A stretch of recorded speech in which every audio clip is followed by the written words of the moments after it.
plus de 2 semaines après son adoption par l'Assemblée et le Sénat, le texte de Gérald Darmanin suscite toujours de l'émoi. Pour l'ancien ministre de François Mitterrand, plutôt qu'une loi pour l'accueil des étrangers, c'est une loi contre eux qui a été votée, en particulier contre ceux qui, depuis des décennies, participent au développement du pays. Depuis le printemps 2023, le gouvernement français a initié puis travaillé sur un projet de loi dite Immigration, Intégration, Asile 2023 dont l'objectif affiché est de contrôler l'immigration et améliorer l'intégration et l'asile. Il n'y a rien à redire. Chaque pays a le droit de définir des lois pour l'accueil des étrangers qui, pour une raison ou pour une autre, frappent à sa porte. Parfois d'ailleurs, c'est le pays lui-même qui s'en va les chercher pour ses propres besoins. À la fin des débats au Parlement, le 19 décembre 2023, la loi a été votée. La première à exulter, et à juste titre, a été Marine Le Pen, chef de l'extrême droite française, pour se féliciter de cette victoire idéologique. Défigurer la République.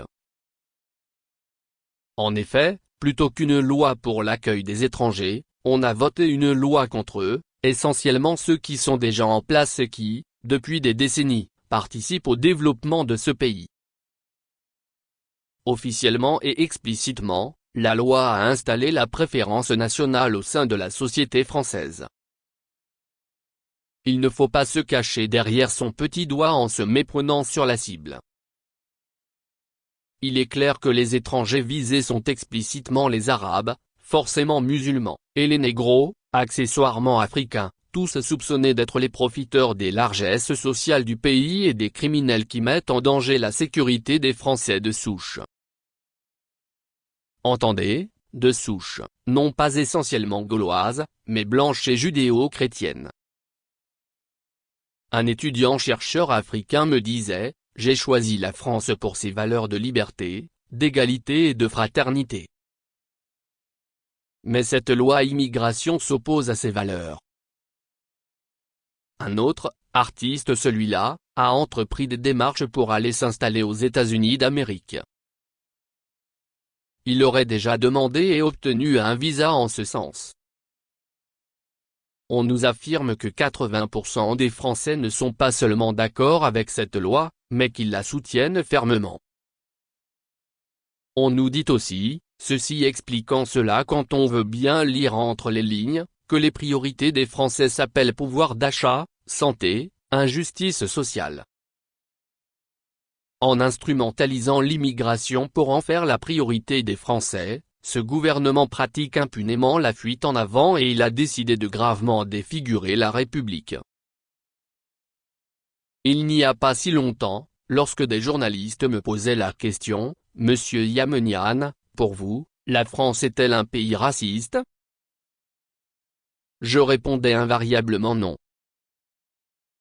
En effet, il n'existait en France aucune loi, aucun organisme officiel que l'on pouvait qualifier de raciste.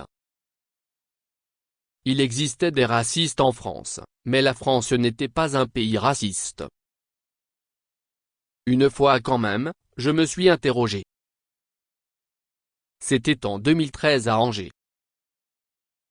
Une petite fille a tendu une banane à Christiane Taubira, garde des Sceaux, ministre de la Justice, et lui a dit, en ricanant devant un public et des journalistes éberlués, mais devant ses parents et l'art, pour qui la banane ?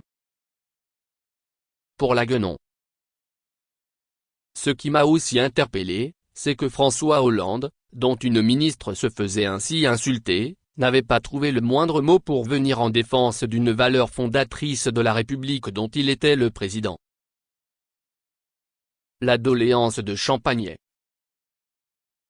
Je pense que c'est à ce niveau que le problème se pose en France. C'est au niveau des élites. En réponse à Nadine Morano qui disait que la France était un pays de race blanche, Gaston Kelmahan avait publié un étonnant livre dont le titre est La France, pays de race blanche. Vraiment ?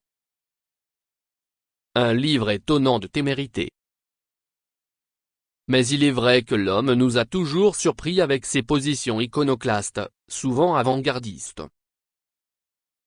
Il développait la thèse selon laquelle la France serait le pays le moins raciste du monde, du moins du monde de ceux qui pensent le dominer et peuvent définir les différentes strates de l'humanité. Selon l'auteur, la France, la vraie, celle que l'on dit profonde, n'est pas raciste. Mais pour des raisons difficiles à expliquer, son élite l'est, avec la schizophrénie en plus. La France, développait-il, est le pays au monde où le mariage mixte est d'une banalité absolue. Tout le monde sait que la frontière la plus inviolable du racisme, c'est celle de la mixité conjugale, celle du mélange de sang. Dans tous les pays où le racisme est structurel, les unions entre personnes de race ou de caste différentes sont prohibées. Quand c'est possible, elles sont punies par la peine de mort sur la personne jugée de race ou de caste inférieure. Les États-Unis d'Amérique et l'Afrique du Sud en ont été les modèles les plus accomplis dans l'histoire de l'humanité. On pense à la règle américaine de la goutte de sang, the drop of blood rule moins, toute personne suspecte d'avoir une goutte de sang de la race inférieure est rejetée. C'est ainsi que les métis sont devenus des noirs à la face de la terre, se voyant dénier une partie de leur patrimoine génétique. Obama n'a-t-il pas été qualifié de premier président noir des États-Unis? On peut aussi citer les Békés des Antilles qui ont développé une consanguinité dégénérative parce qu'ils ne veulent pas se mélanger avec, notamment, les descendants d'esclaves. En France, poursuivait-il, on se marie avec qui on veut. On s'installe là où on a les moyens de le faire. Puis il rappelait comment, en 1789, des villages français ont écrit des textes contre l'esclavage dans leur cahier de doléances. La plus emblématique, celle qui est passée dans l'histoire, c'est la doléance de Champagney, en Haute-Saône, dont l'article 29 est ainsi rédigé. Les habitants et communautés de Champagney ne peuvent penser aux maux que souffrent les nègres dans les colonies, sans avoir le cœur pénétré de la plus vive douleur, en se représentant leurs semblables, unis encore à eux par le double lien de la religion, être traités plus durement que ne le sont les bêtes de somme. Ils ne peuvent se persuader qu'on puisse faire usage des productions des dites colonies, si l'on faisait réflexion qu'elles ont été arrosées du sang de leurs semblables, ils craignent avec raison que les générations futures, plus éclairés et plus philosophes, n'accusent les Français de ce siècle d'avoir été anthropophages, ce qui contraste avec le nom de Français et plus encore celui de chrétiens. C'est pourquoi, leur religion leur dicte de supplier très humblement Sa Majesté de concerter les moyens pour, de ses esclaves, faire des sujets utiles au roi et à la patrie.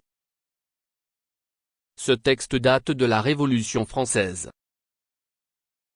Voilà la vraie France, la France profonde dans sa sagesse et dans son humanisme, la France éternelle que l'élite pervertit depuis des siècles sans jamais réussir à la faire dévier de son essence, même si des épisodes ponctuels peuvent faire croire le contraire. En effet, il faut savoir qu'au moment où les habitants de Champagney écrivaient cet article, l'élite française politique et intellectuelle théorisait sur l'infériorité, la sous-humanité et même l'inhumanité du même nègre. Personne parmi l'élite n'y a échappé, aucune période, depuis les philosophes éclairés jusqu'aux romantiques. Et longtemps après, on rédigera le Code noir. Loi scélérate. Les deux Frances continuent à cohabiter, celle des mariages mixtes à côté de celle des philosophes et des politiques schizophrènes. Le bon peuple de Bretagne et de Saint-Coulitz en particulier m'en ont magistralement administré la preuve. Mes enfants sont métis, même si on fait croire à la France qu'ils sont noirs. En même temps, les politiques et les intellectuels, dignes descendants de la caste supérieure continuent à bavasser. Pour illustration, Michel Onfray continue à penser que les cultures, qui définissent les peuples, ne sont pas égales et qu'aucun élément de l'art africain tout un continent, ne vaut la chapelle Sixtine de Michel-Ange. Il y a une espèce d'effondrement quand on considère que toutes les productions culturelles se valent, dit-il. Et pour être encore plus clair, il ajoute, je suis moi-même collectionneur d'art africain, mais il ne me viendrait pas à l'idée qu'une statuette d'art africain, par exemple, tient le coup en face du plafond de la chapelle Sixtine, peint par Michel-Ange. Admirez la belle comparaison. Admirez l'incroyable mauvaise foi. Et du côté politique, en plus de cette loi scélérate, on peut signaler un fait foldingue qui se déroule actuellement entre la France et le Cameroun. Au cours d'un récent passage dans ce pays, le président français, Emmanuel Macron, a été interpellé par les journalistes comme ses prédécesseurs avant lui, sur la déclassification des archives concernant les massacres que la France a commis au Cameroun pendant la guerre d'indépendance, qui ont entraîné des centaines de milliers de victimes civiles. Le président a promis de constituer une commission. Sitôt dit, sitôt fait. Et c'est là que la réalité va dépasser la fiction. La France unilatéralement nomme les 2 présidents de la commission. Du côté français, elle choisit une historienne, pas très connue certes, mais chercheuse associée quand même. Du côté camerounais, la France choisit un chanteur. Après la non-entrée sarkozienne de l'Afrique dans l'histoire, le ridicule macronien. Voilà donc les 2 Frances qui cohabitent, celle éternelle, profonde, généreuse, humaniste, que l'on réussit à dévoyer une partie du temps, mais que l'on ne dévoiera pas tout le temps, et celle de l'élite, superficielle, dédaigneuse et donc, pourrait-on craindre, irrécupérable.